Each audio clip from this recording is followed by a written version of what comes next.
Chapter 2. What are the 5 most common elements in living organisms? Carbon, hydrogen, oxygen, nitrogen, and sulfur. The anatomy of the atom, including locations and charges of the protons, neutrons, and electrons. Protons are positive, neutrons are neutral, electrons are negative. Protons and neutrons are found in the middle, and electrons are found in the rings on the outside. The maximum number of electrons that can be found in each of the first 3 shells are: first shell, 2 electrons, second shell, 8 electrons, third shell, 8 electrons. Why is the number of electrons important? The number determines if the atom will be attracted to other atoms. Why do some atoms react with others while some do not? Atoms react with other atoms if their outer shell is not full of 8 electrons. Some atoms, like noble gases, are non-reactive because their valence shell is full. Difference between an atom and a molecule. An atom is the smallest unit of matter that retains the properties of an element. A molecule is a combination of atoms. They may contain one or more types of elements bonded together. What is a covalent bond? How does it form? Be able to provide a specific example of a compound that contains covalent bonds.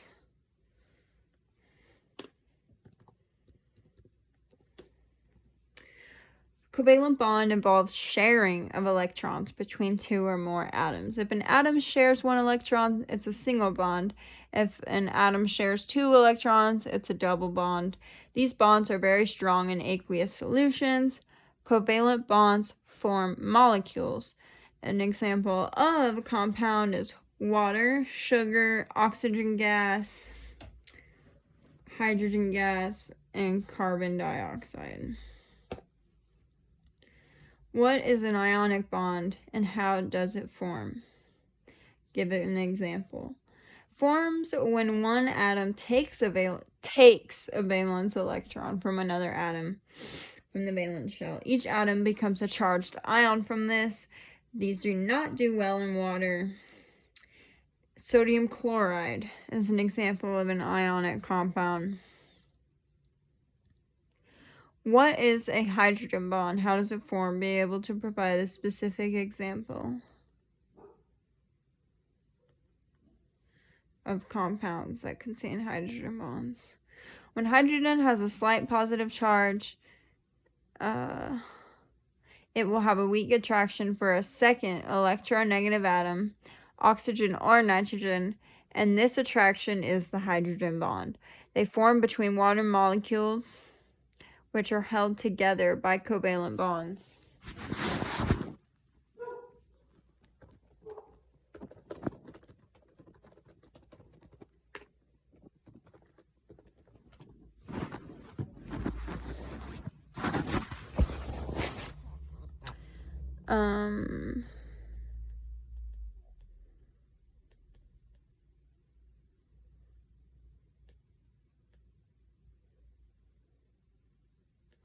I'm looking up a list of molecules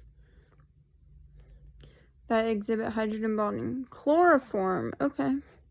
Hydrogen bonding occurs between hydrogen of one molecule and carbon of another.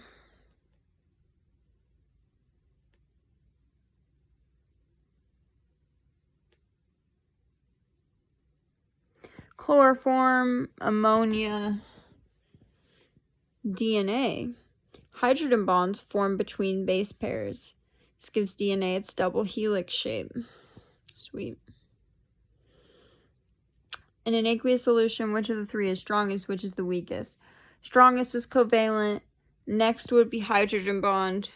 The weakest would be ionic bonds. What effect does an acid have on the hydrogen ion content of an aqueous solution? What about a base? Acids make the hydrogen ion content increase, and a base makes the hydrogen ion content decrease.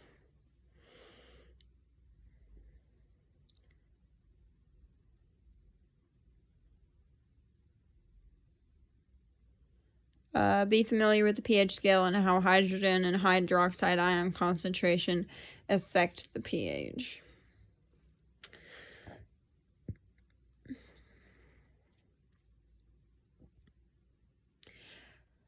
Familiarize yourself with the chemical shorthand used to depict organic molecules. Molecules are usually considered organic when they consist of carbon and one other element. Usually it's hydrogen, but it could be oxygen, nitrogen, or sulfur.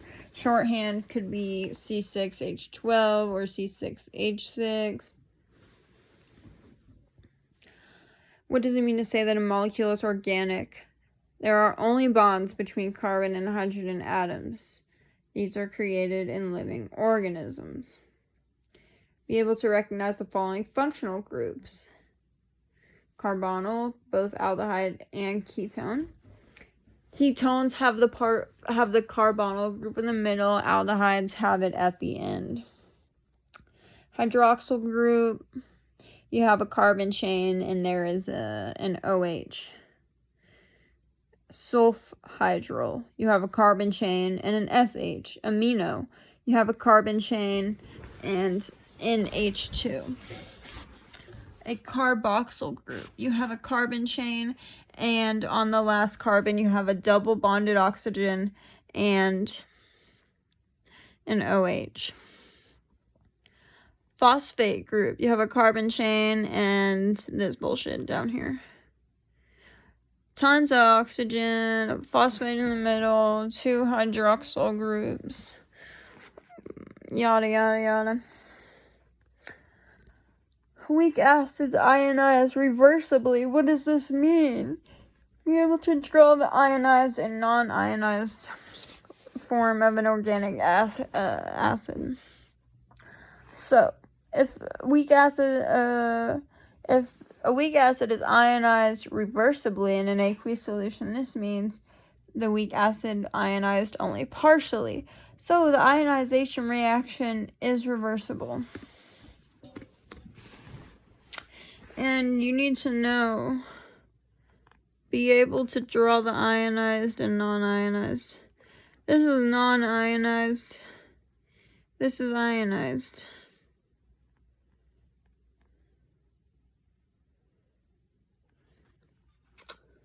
I know it's ionized because it's got these charges. Although I could be wrong, but I'm pretty sure. What are isomers? Be able to differentiate between structural, geometric, and enantiomers.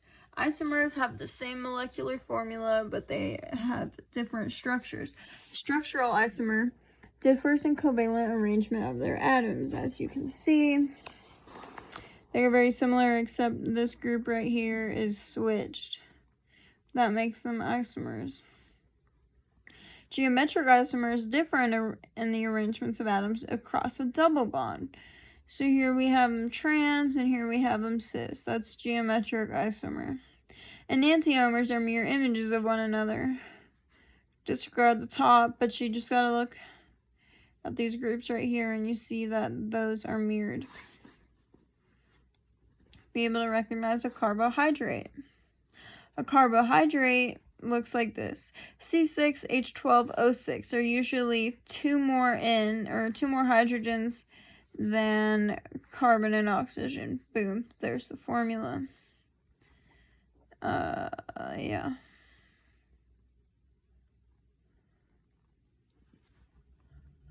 What are the building blocks of polysaccharides? Monosaccharides. Numerous monosaccharides. An example of a polysaccharide is starch, a plant product formed by the bonding of thousands of glucose subunits into long chains.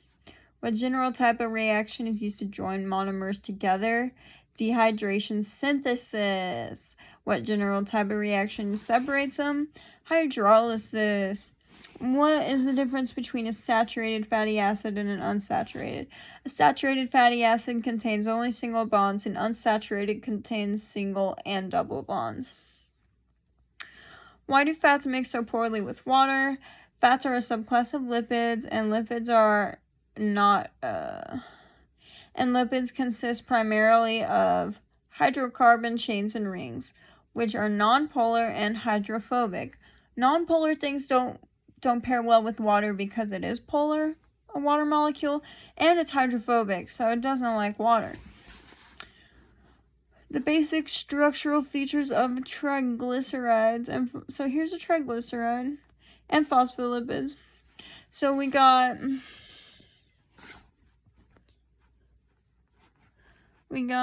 three chains of shit. We have this glycerol group right here, the ester bond with the double bonded oxygen, and then we have the hydrocarbon chain with an amino R group. So, yeah, I just need to know that's a triglyceride. Components. This is the phospholipid. This is the fatty tail. Fatty acid tail. This is the head. The head, which is hydrophilic. It loves water. Oh, gotcha. Okay, so this is this in less detail. This is the polar portion, and then the fatty acid is the non-polar portion. Hydrophobic side, or the tails. So what we have here are fatty acid chains bonded to glycerol, supposedly, which is non-polar. So and then instead, the difference between the glyceride or the triglyceride is this last group is just an H2, and then it connects to a phosphate group on the end. And yeah, that's the head. The polar part. You can see there's a charge right there. Why do phospholipids form stable bilayers? Why is this important for living organisms? They're amphipathic, They're amphipathic, both polar and non-polar nature, allows them to form a double layer with their polar portions facing water on each side of the membrane. When in water, they tend to group together so that their polar parts face the surrounding water molecules. The function of phospholipids makes them surfactants, and this effect prevents the lungs from collapsing due to surface tension forces.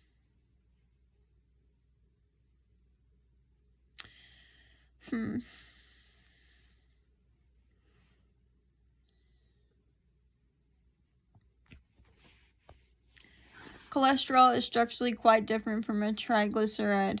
Why is cholesterol considered a lipid? What are some other important molecules derived from cholesterol? Cholesterol is a steroid, and this puts it in the lipid category because they are nonpolar and insoluble in water. Derived from cholesterol are cortisol, testosterone, and estrogen, or estradiol. Be able to draw the basic structure of an amino acid. That's it right there. What are the 4 possible properties that an R group of an amino acid may have? Nonpolar, polar but uncharged, negatively charged, or positively charged.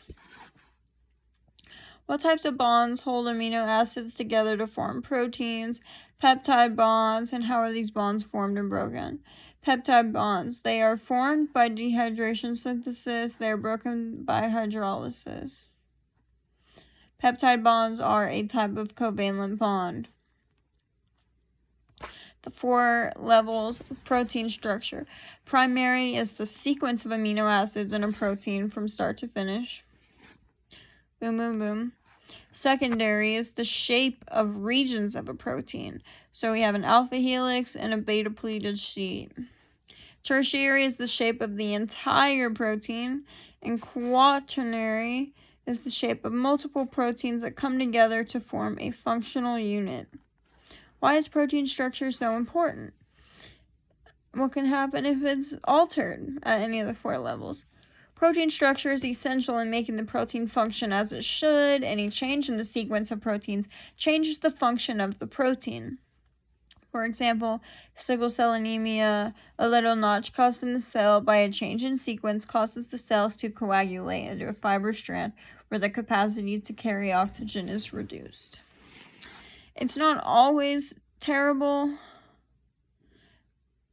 I think the effects aren't always big, but it's not good to have a change in protein structure. Okay, into chapter 2.